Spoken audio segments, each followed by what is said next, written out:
Hi, I'm LaValle from the album Leaf, and this is Vinyl Night. I play keyboards and guitar live and sing.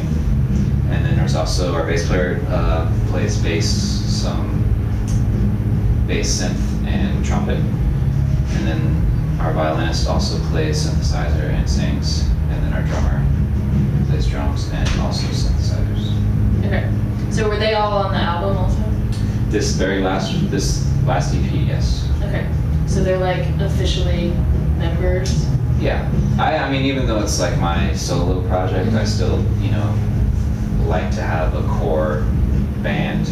All of my previous records I had done on my own, playing everything, playing drums, playing bass, playing all the stuff. And I missed collaborating, getting outside input from other people that I trust and I play with and that I respect takes some pressure off and it keeps it fun after this long. Yeah. But I feel like there's always a general thought that we're a mellow band, that we're like, because of course there's a bunch of ambient pieces in my catalog and mellower songs and stuff like that, but live I really like to just kind of put on a show and play the hits, if you will. And we bring our own lighting and just little things like that. And people are going to this place, maybe 2 or 3 times a week to see shows that they wanted to see. So if you go to the same place again, you see another band, they're just another like 4 dudes on stage playing a show, with the same lighting or the same stage or the same kind of just atmosphere of every other show you were at. So when we do a show, we project and we bring in lights and we try to just kind of take over the room and make you not think about how, or just kind of like feel like you're having a different experience than the usual just go down to the Georgia Theater but that kind of idea. So yeah. I just hope that people just kind of appreciate that we put thought into our live show. I mean it's a killer show.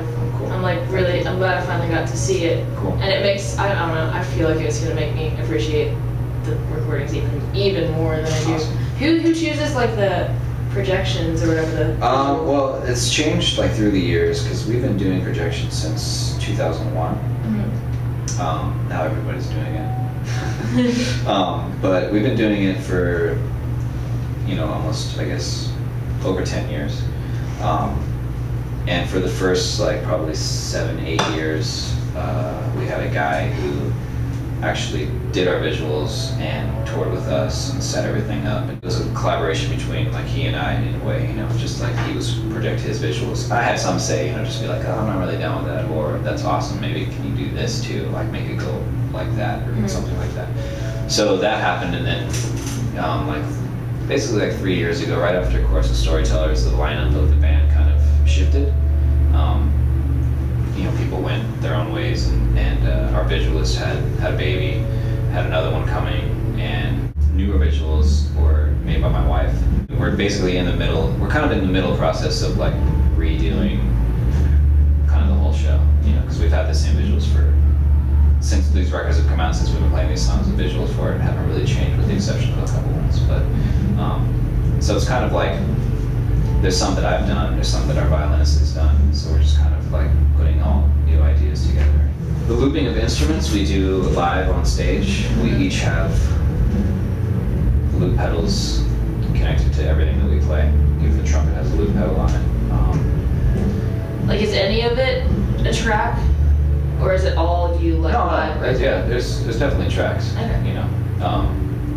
With electronic stuff, I would, of course, love to be able to do all that stuff live, but that'd be crazy. It would. And I would need a 12-piece band to kind of get that stuff done. But a lot of what you're hearing is us, and there's very little that there's mostly in the programming. It's mostly just beats and some ambience.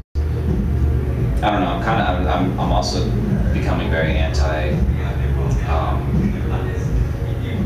Just record label priority, where you have to so he was talking about all these different instruments. That's kind of fun.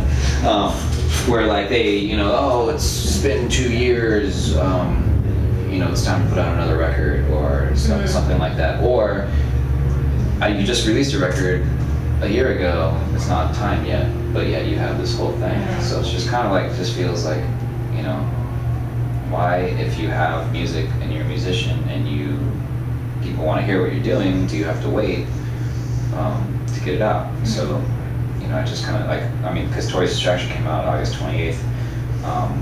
This new EP officially comes out this Tuesday, which is, you know, 3 weeks or something like that. So it's kind of just like whatever. Yeah. Like this is a soundtrack thing. It's totally different. It stands on its own. I'm proud of it. You know, I'm happy people are responding to it. And then now we have this EP, which is more representative of what the band is doing and what is happening within Albumleaf right now. So how is the writing process different when you're like writing a score? Yeah, definitely. Like I mean, it's just, I mean, it sounds silly, but it's literally like an inspiration. It's like literally watching the scene and thinking and getting your feeling from it and just being like, oh, okay, how can I help this kind of thing? So that can start with a note, you know, like a keyboard sound that's just like, whatever. You know? A lot of times people have temp tracks, so it can help out with the BPM that they've edited to also. It also helps with the mood a little bit, which is a little detouring to me because I'd rather be able to approach something fresh rather than hear what they had put and hear that temp thing that's like, you know,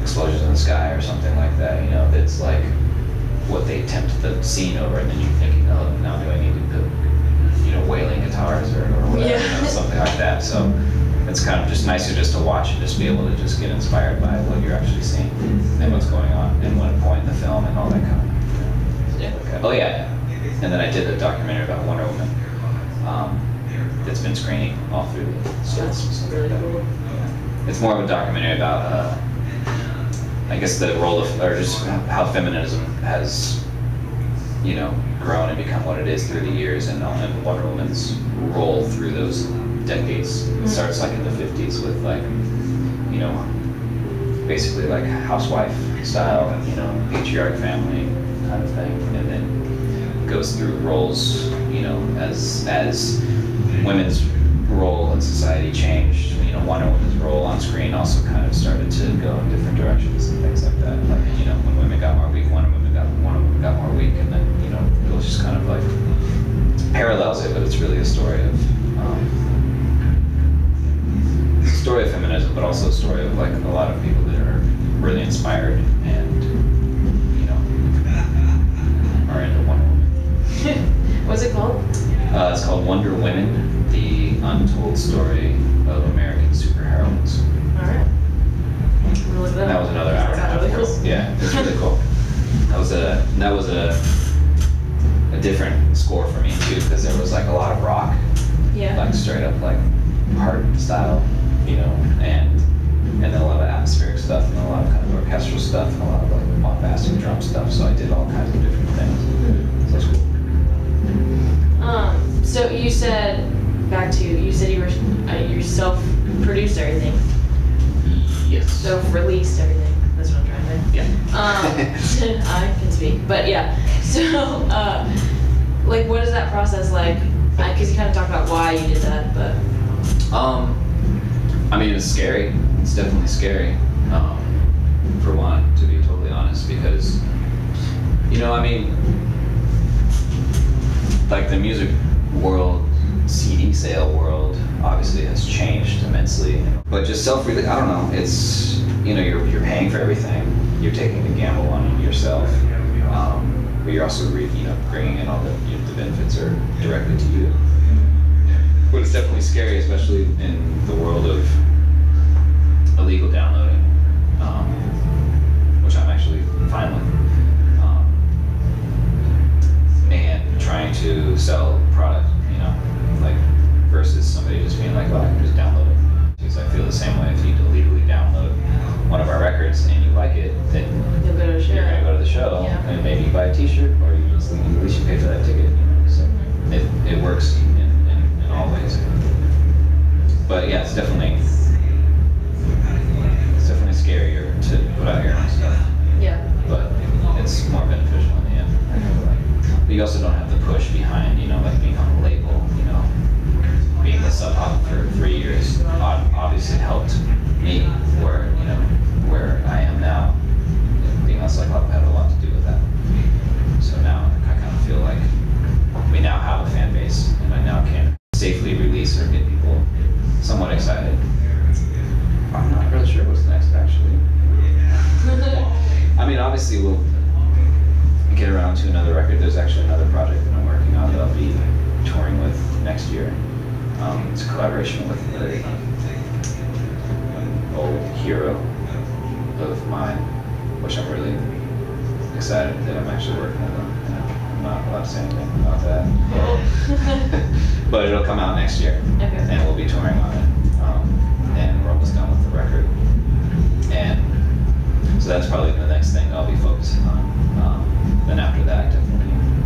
And that's another reason why I wanted to get this EP out, was because I've had these songs for a while. And who knows when the next record is going to be, when we have, because I didn't really have time to start, you know, a 6-month tour cycle. Right. You know, it's like, and we just got at, Tycho just asked us to do this, and I was like, cool. And then let's get a new record out. All right. So we worked on it up until probably like August 23rd and left on September 1st. Wow. All right. So, yeah. But yeah, so definitely another record in the future. I mean, the album is not stopping. It's still happening. Good. And I'm excited about this new collaboration too. I am too, and I don't even know about it. Yeah. You should be. It's really good. Oh, okay. When do we find out about it? We'll probably be done with it in the next couple months, and then probably early next year it should come out. Okay. All right. Looking forward to it. Thank you so much. Of course. Thank you.